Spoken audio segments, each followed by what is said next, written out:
I'm gonna try to be as real as I can in the moment. Just got the news: the New York Giants lose another coach. We lost tight end coach Andy Bischoff. Andy Bischoff is going to work with Jim Harbaugh with the Chargers. So now, can I be really real? Like, of course, some people are going to leave when they see a better situation happening. Like there's a term called the grass is green. You might think the grass is greener on the other side. In this case, the grass might actually be greener on the other side. Not everybody. When you're a football coach, it's a very volatile situation. It's very unstable, especially when you're an assistant, when you're a position coach, court. Like it's the chances of you moving on, getting fired, this, that, and the third are very, very close. Are very, very close. So the New York Giants we already know that the New York Giants are in an ideal place right now. It's a lot of stuff going on. The whole Wink Martindale, Brian Dable is a screamer, holding Kafka hostage. It's a volatile situation. And just like in the Titanic, you got people that have jumped ship to try to save themselves, and you can't blame people for doing that. So Andy Bischoff going to the Chargers is him seeing what's going on with the Giants situation and deciding, you know what, I think I got better chances with the Chargers. Can you blame somebody for that? Absolutely not. When it comes to Mike Kafka, the situation's a little bit different because you are an offensive coordinator. But when you having the play calling taken away from you, sometimes rightfully so, I'll say that sometimes rightfully so. There were times where I was mad at Mike Kafka, and the New York Giants just blocked him from going to interview for the Seattle Seahawks. And here's the thing: the Seattle Seahawks interviewed him for the head coaching spot. They already know what they need to know about Mike Kafka. It's not like he's going to go in there and say something different. Maybe a little bit because it's an OC job versus an HC job. But here's the thing, man. The worst thing that you can do is try to keep somebody that don't want to be kept.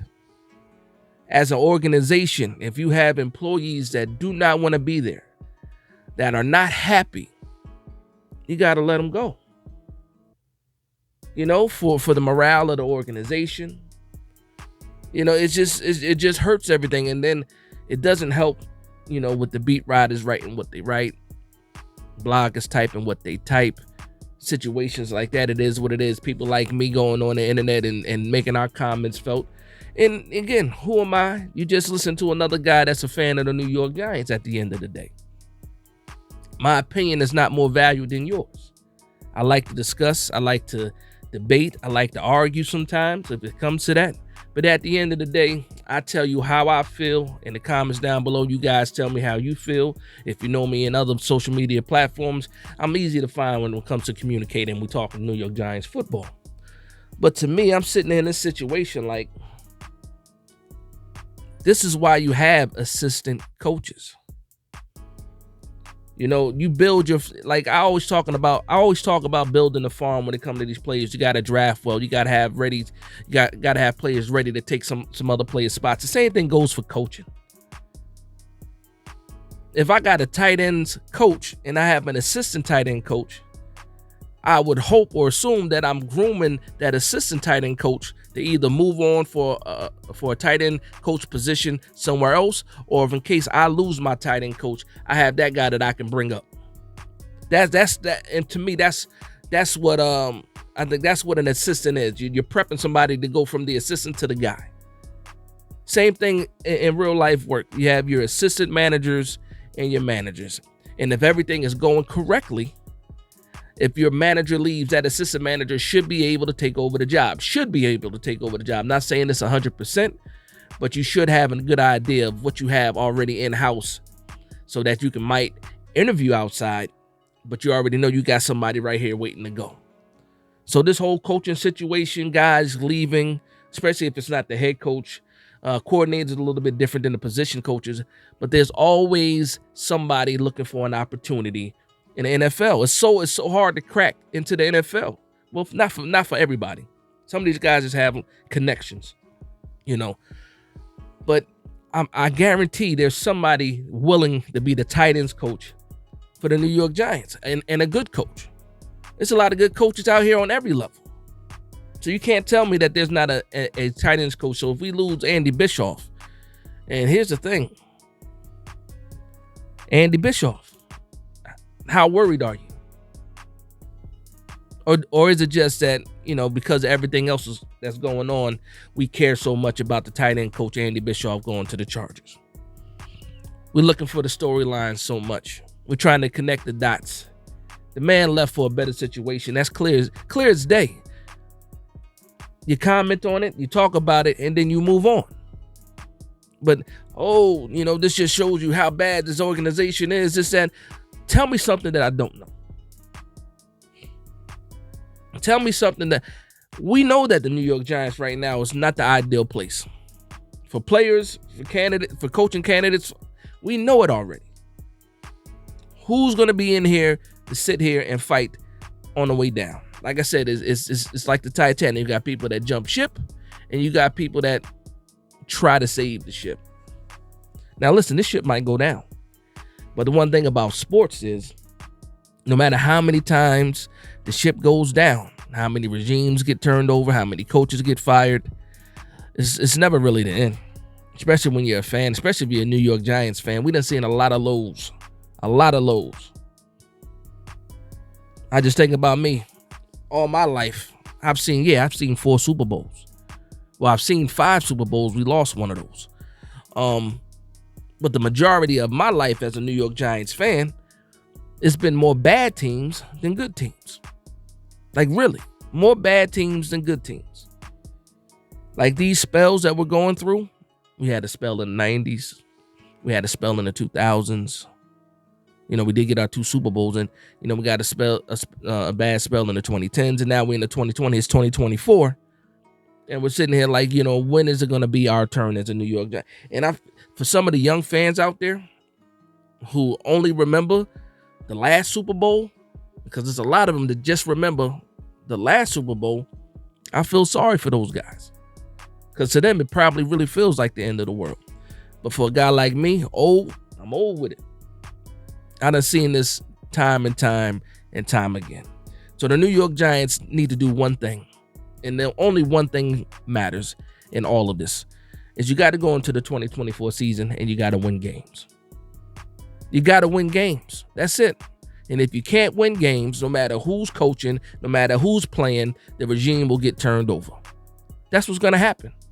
There's nobody saving anybody except for the players going out there and winning games. So Brian Daboll can still be who Brian Daboll is. He can argue how he wants to argue. He can yell at people. But nobody really cares when you're winning. Like, nobody cares how much the coaches yell and get in people's faces when you're winning. When you're winning cures everything. And a lot of people got to understand that, man. A lot of people have to get that through their heads, that at the end of the day, it's all about winning, no matter who the coaches are and no matter who the players are at the end of the day. But for me, I'm just thinking about this coaching situation, thinking about Kafka. I really don't care about the tight ends coach. Go ahead and get you another tight ends coach. We need another outside linebacker coach. I will say this, though. I'm starting to feel a lot of disrespect for Jerome Henderson.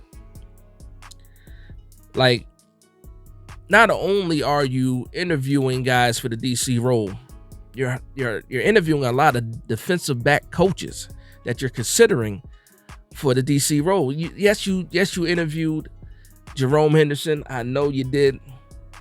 But what happened? Where's the disconnect at? Why don't you trust Jerome Henderson? What is wrong with Jerome Henderson's delivery, his philosophy, that you don't feel like this guy could lead your defense entirely? He's shown that he can be a good to great, defensive backs coach, and you're interviewing a lot of defensive back coaches for the DC role, but Jerome Henderson gets his interview but doesn't get announced as a DC. And the longer and longer it waits, if Jerome Henderson does end up getting the DC role, I'm going to be upset. Just a little bit. I'm going to be a little bit upset because now you let all this stuff go.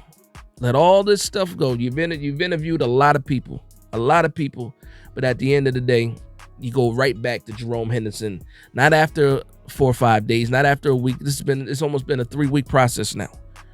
Almost 3 weeks, probably almost 4 weeks actually, since Wink's been gone, and you've been doing a lot of interviewing. And I know you thought you was going to get Denard Wilson, and he ended up leaving and go to Tennessee. Not even leaving, he ended up taking a job in Tennessee rather than the New York Giants. And then you get the message, or you get the news. Shout out to Authentic. You get the news that breaks like the situation with the New York Giants could be a 1 year, a one and done type of situation, and it absolutely could be. It absolutely could be, but guess what? He had other opportunities out there. So can I blame him for doing that? Absolutely not. And again, going back to my original point, if you can't keep somebody that doesn't want to be kept, and you can't blame somebody for thinking that another situation is better than the situation that you have. You can't do that. That's somebody's opinion. And it just is what it is with that. So that's going to be my quick video about the coaching situation, how I feel about the coaching situation, whether people are overreacting, and who am I to tell somebody that they overreacting? Again, this is just an opinion. Or if, calm down, relax. There's a lot of guys that need an opportunity as coaches, and who knows? We might find a diamond in the rough because we looked over them thinking or wanting something else. That's it. So I want to thank everybody for vibing with me. Please like, comment, and subscribe. And from one Giants fan to another, this is Big Dash Knows, Big Blue Nation. Let's go.